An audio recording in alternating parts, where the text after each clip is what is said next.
오늘은 갈보리산 이정표라는 제목으로 우리 랩런트들과 함께 말씀 나누도록 하겠습니다. 5가지 흐름이 중요합니다.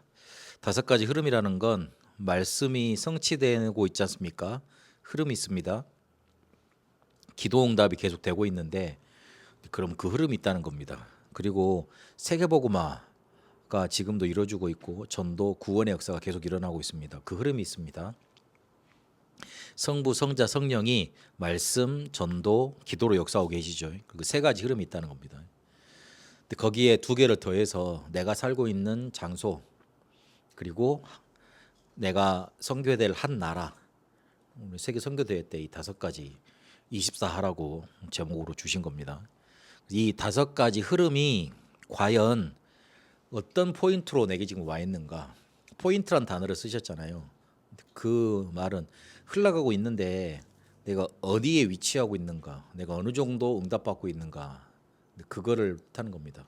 쉬운 말로 해서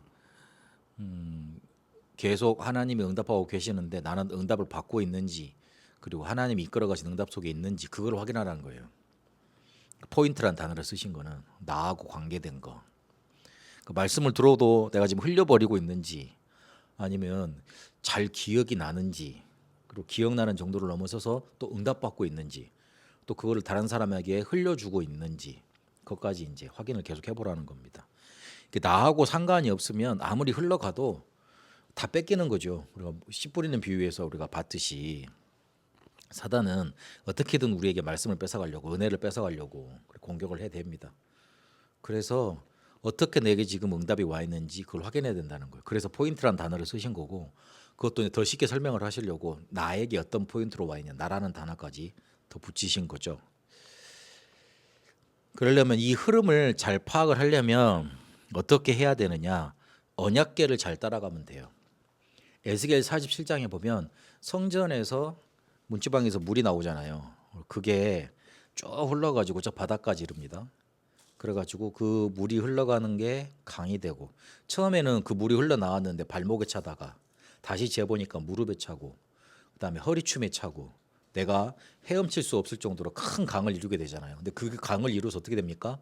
바닥까지 가게 되지 않습니까?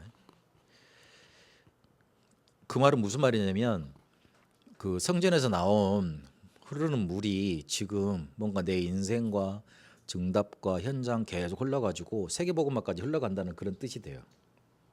근데 그게 말씀을 통해서 이루어지니까 히브리서 4장 12절에 있는 것처럼 그게 지금 살아서 역사하는 말씀이거든요. 그렇게 지금 우리로 적용을 해보면 우리가 지금 따라갈 언약궤가 뭡니까? 지금 흘러나오는 세계복음화의 메시지 아닙니까?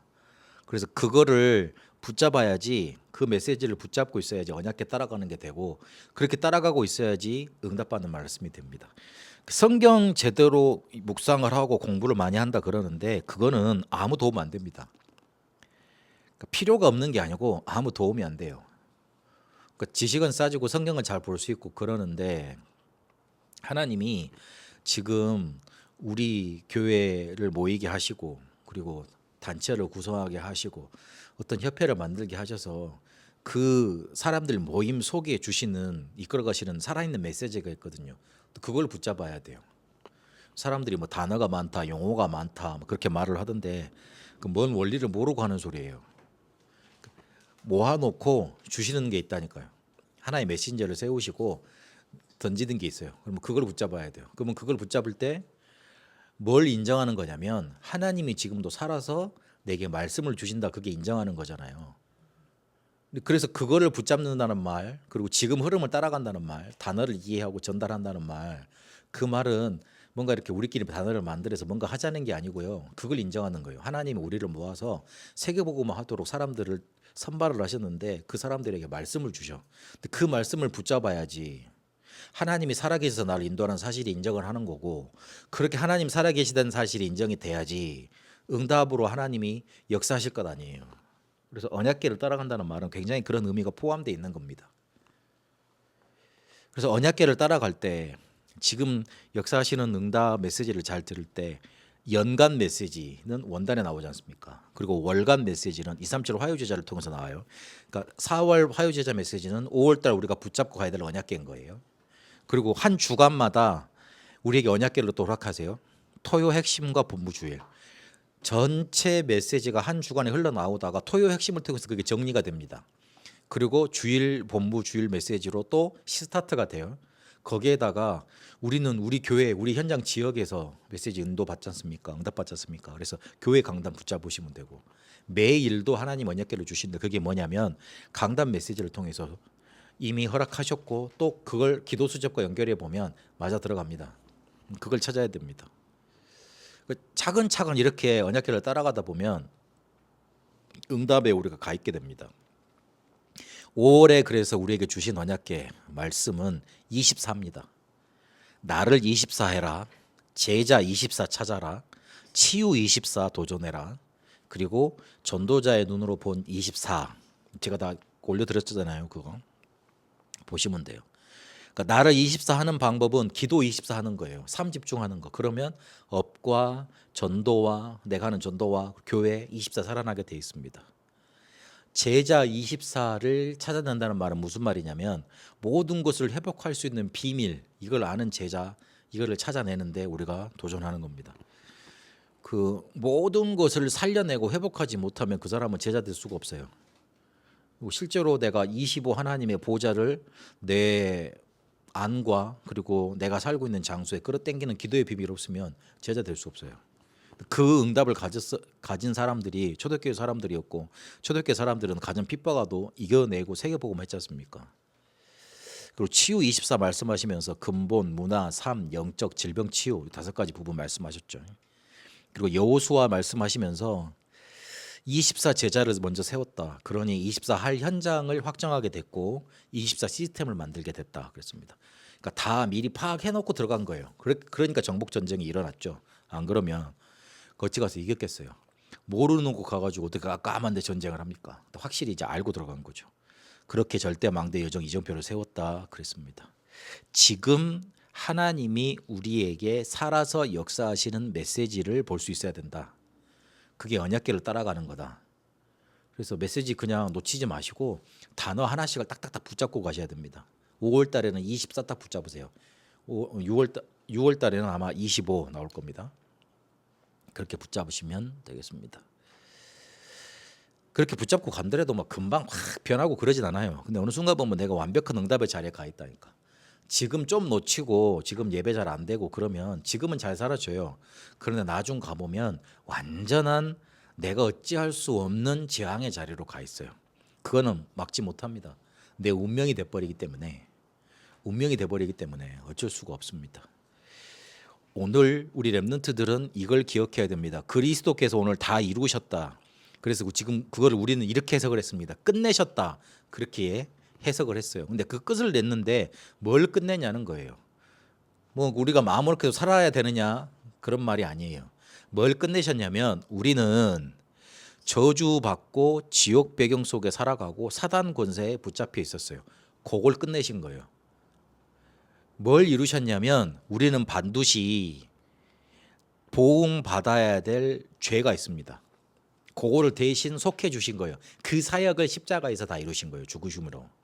그리고 그 말은 무슨 말이냐면 짐승의 피로 우리가 제사 드려서 하나님을 만날 수 있고 우리 죄를 대속했잖아요.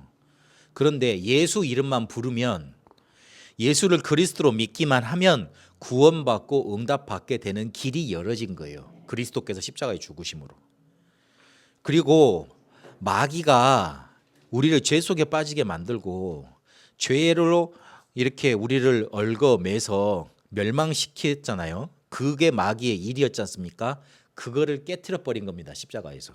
그러니까 선지자 제사장 왕의 일을 완성하신 거죠. 십자가에서. 그래서 다 이루었다 하신 거예요. 그게 우리 안에 들어오면 어떻게 된 겁니까? 우리는 반드시 하나님 떠나고 사단에게 당하고 그리고 죄 속에 있는 문제로 보응받고 우리는 멸망해야 되잖아요. 그걸 끝낸 거예요. 그 저주를 끝낸 거라고요. 삶 저주를 끝내신 거라고요. 그렇다면 그리스도께서 우리에게 그렇게 다 끝내셨는데 우리 현실에 보면 문제가 해결이 됐습니까? 문제가 또 안 옵니까? 그리고 나는 성공한 것 같지 않잖아요. 그걸 어떻게 해석해야 될 거냐는 거예요. 다 이루시고 다 끝내놓으셨는데 그러면 내게 있는 문제 그건 어떻게 하는 거냐? 남아있는 문제는 뭐라는 말이냐? 어떻게 해석을 해라는 말이냐? 그거는 실제로 문제가 안 되는 거죠. 그리스도께서 이미 끝내놓으셨으면 내게 남아있는 문제 그리고 앞으로 당할 문제는 문제가 안 된다는 말이잖아요. 그러니까 정확히 말하면 삶 저주 속에서 온 문제가 아니잖아요. 우리가 하나님을 떠나서 그리스도께서 우리를 뭔가 대속하지 않고 해결하지 않은 그 상태에서 온 문제가 아니잖아요. 요한복음 5장 24절에 대입해 보면 사망의 자리에서 당한 문제가 아니지 않습니까? 우리가 그 철로 역정에 나타난 것처럼 천국을 가는 여정 속에 당한 문제 아닙니까? 근데 그게 문제였습니까? 아니지 않습니까? 그리스도께서 역사하시는 통로가 되고 축복하시는 길이 됩니다. 남아있는 문제가. 요한복음 9장 1절에서 3절까지 보니까 예수님이 그러잖아요. 저 맹인된 사람이 저 사람의 죄 때문도 아니고 부모의 죄도 아니다. 하나님이 그 일을 통해서 그 일이 뭐죠? 맹인된 거. 그 일을 통해서 영광 받고자 하시는 계획이 있다. 그렇게 말씀하십니다. 그게 하나님이 우리 인생을 바라보는 눈이세요. 우리가 주일 오전 예배 때 봤던 것처럼 우리 인생도 하나님의 눈으로 그렇게 바라봐야 됩니다. 우리 인생을 우리 눈으로 바라보니까 자꾸 실패, 저주, 재앙을 못 이기는 거 아닙니까? 그런데 하나님은 우리에게 말씀 주셔서 그 눈을 바꿔주고자 하시는 거예요. 그래서 말씀을 딱 못 박아야 되는 거예요. 이 십자가 사건이 갈보리산 이정표가 예언된 사건이었습니다. 이사야 53장에 보니까 허물과 죄 때문에 우리 그분이 찔리고 상하셨잖아요. 그래서 그분으로 인해서 평화 얻고 나음을 얻게 됐다 그랬습니다. 그리고 고린도전서 5장 15장 3절에서 5절까지 보니까 성경에 기록된 대로 죽으시고 부활했다. 요한복음 14장에 보니까 성령께서 오실 것이다. 내가 그 길을 열게 할 거다. 그 길을 예비하러 간다. 그렇게 말씀하셨어요. 그래서 이 죽으시고 나서 이게 지금도 우리에게 유효하고 있다는 증거로 부활하신 거예요. 갈보리산 이정표가 그 당시에만 유효한 게 아니라 지금도 유효해요. 왜냐하면 예수께서 살아나셨기 때문에. 예수께서 죽어 계시다면 그냥 그것으로 끝난 거 아닙니까? 그런데 지금도 유효합니다. 사도신경에 보면 본디오 빌라도에게 고난 받으셨다. 그렇게 우리가 고백하고 있습니다. 그 말은 본디오 빌라도라는 사람이 총독되었을 때 일어난 일이다 이런 말이에요. 역사적인 증거가 있는 거잖아요. 그리고 도난설, 황상설, 기절설, 시체를 훔쳐갔다. 그 환상을 본 거다. 너무 보고 싶으니까 환상을 본 거다. 그리고 이게 죽인 게 아니고 덜 죽은 거다. 그래서 살아난 것처럼 된 거다. 그렇게 말을 했지 않습니까? 그런데 그 세 가지 다 부활을 반증한 겁니다. 빈 무덤을 증거하는 거고, 도단설을, 환상설은 본 사람이 있다는 거고, 기절설은 살아 계시다는 말이잖아요. 그래서 빈 무덤이 무슨 뭘 증거하느냐? 지금도 살아 계셔서 우리와 함께 계시다. 그분이 한 말은 메시지는 지금도 역사하고 있다. 그거를 증거하고 있는 겁니다. 그래서 부활 이후의 말씀을 우리에게 모든 민족에게 제자 삼으라 만민에게 가라 하나님 나라와 그 일을 40일 동안 설명하시고 성령 충만 약속하셨잖아요. 이 부활 이후의 말씀을 통해서 갈보리산 이정표가 우리에게도 전달됐습니다. 그러니 또 우리를 통해서 237과 5천 종족으로 전달되어야 되는 거죠. 갈보리산 이정표는 그 당시 일이 아니라 지금 우리에게 왔고 우리에게도 성취가 됐고 그래서 또한 우리를 통해서 237과 5천 종족으로 가야 될 이정표인 겁니다. 우리 렘넌트들, 우리 성도님들은 기준을 어디에 두셔야 되느냐? 말씀에 두셔야 됩니다. 그리고 기준 둔 그 말씀을 따라가면 됩니다. 우리의 내용을 그래서 점검을 해봐야 됩니다. 왜 흔들립니까? 말씀 때문에 핍박과 환란이 온다 그랬지 않습니까? 그런데 왜 그때 흔들리죠? 흔들리는 것의 기준을 뒀기 때문에 흔들리지 않습니까? 흔들리지 않는 것의 기준을 뒀으면 흔들리지 않을 건데 일단 우리가 기준을 둔 그 바탕이 흔들리니까 나도 같이 흔들리게 되는 겁니다. 배를 타보신 분은 알겠지만 멀미 그 상당히 심하거든요. 저 잘못 낚싯배 타가지고 그 멀미하면 토하고 그러잖아요. 물론 제가 이렇게 구명조끼를 입었긴 했습니다만은 토하다가 밑으로 떨어질 뻔했어요. 내가 그때 속으로 천사가 나를 잡고 있었네, 힘들었겠다 생각을 했거든요. 그러니까 그 벌의 열매가 나면 쫙 흔들리지 않는 저 땅이나 뭐 수평선이라 그러던가 거기에 좀 돌아가더라고요. 그런데 너무 한 번 와서 정신이 없으니까 일단 흔들려 보니까 정신이 없더라고요. 우리가 사람 그리고 그 사람의 말 둘러싼 환경 문제 이거 다 지나가는 거잖아요. 그런데 거기에 우리가 미안하지만 기준을 두고 있습니다. 저 사람 대단하다, 우리 단체 대단하다 했던 사람들은 다 나갔어요. 다 떨어져 나가게 돼요. 사람은 남지 않습니다. 그런데 그가 했던 말과 그리고 그걸 통해서 하나님이 전달하게 하신 메시지는 남아 있지 않습니까? 이번에 메시지 편집하면서 보니까 예전 젊었던 유광수는 사라지고 이상하게 이렇게 할아버지 된 유광수 목사님만 계시더라고요. 보니까 그런 거예요. 우리 뭐 이렇게 그런 시절을 다 추억하고 삽니다만은 사람은 남지 않게 됩니다. 그래서 변하지 않고 흔들리지 않는 것에 기준을 두세요. 메시지, 이게 세계복음화의 메시지가 맞잖아요. 사람들이 이렇게 표현하더라고요. 저 사람 보면 아닌데 메시지를 들어보니 세계복음화 할 것 같고 헷갈린다, 갈등된다 그렇게 하더라고요. 그래서 흔들리지 않는 말씀에 딱 기준을 두세요. 성경적 전도 운동이 맞고, 그리고 항상 내 문제를 하나님 떠난 창세기 3장 문제로 봐주는 말씀이 맞고, 그리고 항상 답을 그리스도로 주시는 게 맞으면 그 메시지를 따라가세요. 그 말씀을 따라가세요. 단체가 어떻다, 사람이 어떻다, 그거에 너무 영향받지 말고. 불신자들도 똑똑한 사람들은 사람한테 별로 그렇게 기준 두지 않습니다. 그리고 방향을 확인하세요. 복음은 멈춰지지 않습니다. 한 번도 이 복음은 멈춰지지 않았습니다. 누가복음 13장 33절에 예수님이 이렇게 말씀하십니다. 헤롯이 당신을 죽이려고 합니다. 그러니 피하라고 말을 합니다. 예수님이 이렇게 말씀하셨습니다. 답을 하십니다. 오늘과 내일과 모레는 내가 갈 길을 가야 하리니 선지자가 예루살렘 밖에서는 죽는 법이 없느니라. I must keep going. 나는 내 길 가야 되겠다 이거요. 나는 여기서 십자가에 달려 죽어야 되겠다 이거요. 아무리 그렇게 핍박이 온들, 아무리 그렇게 방해 세력이 온들, 나는 내 일을 해야 되겠다는 거예요. 우리는 우리 일을 해야 되잖아요. 우리는 우리에게 맡겨진 사명을 감당해야 될 거 아닙니까? 누가 옆에서 이단이라고 한들, 그리고 우리를 타락했다고 평가를 한들, 우리를 뭔가 이렇게 손가락질을 한들, 우리는 우리 일을 해야죠.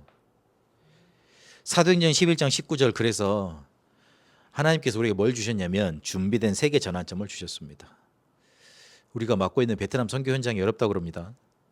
그리고 지금 세계 선교 현장이 너무 어렵다고 그럽니다. 하나님은 우리에게 세계 선교할 수 있도록 선교 헌금을 작정하고 선교 본격적으로 할 수 있는 문을 또 열어주셨습니다. 그러면 거기에 뛰어들어야죠. 다른 거 생각하지 말고. 다른 거는 문제 안 돼야 되는 게 정상이에요. 누가 뭐라 그런들. 사람들이 우리 보고 타락했다고 말을 하더라고요. 타락이란 말은 무슨 말이죠? 내가 있어야 될 자리에서 떨어져 나와서, 내가 있어야 될 자리가 있지 않습니까? 위치가 있지 않습니까? 거기서 떨어져 나와가지고 내가 해야 될 일을 못하고 있을 때 타락이라 그러는 거잖아요. 그러니까 술 먹고 뭐 재정적으로 방탕하고 그다음에 성적인 비위를 저지르고, 사람들은 그 행동을 가지고 평가를 하지만 왜 그렇게 될 수밖에 없었습니까? 원래 거기 있어야 될 위치의 사람들이 아닌데 떨어져 가지고, 그러니까 그 위치에서 떨어져 가지고 다른 일을 하다 보니까 타락이라고 그러지 않습니까? 하나님이 우리를 뭘로 부르셨습니까? 빛과 소금이라고 그랬지 않습니까? 마태복음 5장입니까? 13절 16절을 보니까 우리를 빛과 소금으로 부르셨는데 그거 못하고 있는 게 타락 아닙니까? 더 정확히 말을 하면 복음 전에서 세상을 살리고 흑암을 막아야 되는데 그거 안 하고 있는 거. 우리끼리만 좋다고 세계복음화 역사를 한다고 사람 많이 모인다고 기뻐하고 있는 거, 그게 타락인 거예요. 저 메시지 대단하다고, 저 메시지 좋다고 메시지에 심증해서 막 메시지 좋다, 말씀 좋다, 막 그래 기쁘다, 행복하다, 우리만 천국 누리고 있는 게 그게 타락인 거예요. 밖에 죽어가는 영혼들은 많은데 그 사람 살리지 못하고, TCK들은 아파하고 고통하고 힘들고 있는데 그 사정은 한 번도 들어보지를 못하고, CCK, NCK 자꾸만 발생돼 나가는데 거기에는 전혀 관심이 없고, 선교 현장은 지금 이렇게 너무 생활이 힘들어가지고 선교사님들도 어떻게든 사방팔방으로 막 선교비 뭐 책장을 뭐 받으러 돌아다녀야 되고, 뭐 그거에 준다 만다 이렇게 싸움하고 말고, 그게 타락인 거예요. 죽어가는 영혼들 네피림 너무나 생산되고 있는데 그 사람들한테 가서 복음 한 번 못 전해보고, 그 사람들 두려워 벌벌 떨고 복음이 전해지지도 않고 또 평가하고 있고, 그 사람 나쁘다고만 말하고, 아이고 악한 놈들 마귀 새끼들 이렇게 막 욕만 하고 있는 자체가 타락인 거예요. 교회 재정 비리 뭐 목회자들이 뭐 이렇게 막 술 많이 먹고 막 그랬다는 거, 그러면 안 되죠. 당연히 하면 안 되겠죠. 그렇죠. 근데 진짜 타락은 뭐예요? 복음, 교회를 통해서 복음 못 전해주고 있으니까 그게 타락이에요. 우리 렘넌트들 본질을 볼 수 있어야 됩니다. 자꾸 사람들이 본질 외적인 걸로 공격을 해오지 않습니까? 그래서 우리는 방향 딱 잡아야 됩니다. 237과 5천 영족 복음화, 그중에 우리에게 맡겨진 베트남 복음화, 또 다른 나라가 붙여지면 또 그 나라 복음화, 그리해야 됩니다. 죽어가는 현장 많습니다. 우리의 눈이 그쪽으로 향해야 됩니다. 그래서 내용을 점검하고, 흔들리지 않는 내용을 딱 붙잡고, 방향, 세계복음화 딱 그걸 붙잡으시라. 하나님은 우리에게 그거 할 수 있도록 성경적 전도 운동이라는 방법과 말씀과 그런 것들을 다 이렇게 주셨습니다. 그래서 그거 편집하는 시작을 해야 되겠습니다. 렘넌트들 갈보리산 이정표 한 주간 이렇게 누리면서 더 이상 내게 문제될 거 없다. 왜냐하면 그리스도께서 십자가에서 다 끝내놓으셨으니까. 축복이 응답이 임하는 길이다. 붙잡는 확인 있게 되시길 바랍니다. 살아계신 하나님 감사합니다. 그리스도께서 우리가 받아야 될 모든 저주, 재앙의 문제, 흑암 권세의 문제, 십자가에서 갈보리산에서 완벽하게 이루시고 끝내신 줄 믿습니다. 지금 우리에게 남아있는 문제는 그리스도께서 역사하시는 길이 되는 줄 믿습니다. 하나님께서 영광 받으시고자 하는 계획을 붙들게 하옵소서. 흔들리지 않는 것에 우리의 발판을 두고 내용을 점검하며 우리가 가야 될 방향을 확인하게 하시고, 그렇게 237 5천 종족 복음화, 우리에게 맡기신 베트남 복음화하는 언약의 여정 가게 하옵소서. 이제는 우리 주 예수 그리스도의 은혜와 하나님의 살아계심과 성령님의 역사 인도하심이 흔들리지 않는 말씀을 붙잡고 말씀 따라가며 세계 복음화에 인도받을, 특히 베트남 복음화로 인도받을 우리 다음교회 모든 렘넌트를 위해, 그리고 우리 모든 성도들 위해, 그리고 베트남에 이제와 영원토록 항상 함께 계실지어다. 아멘.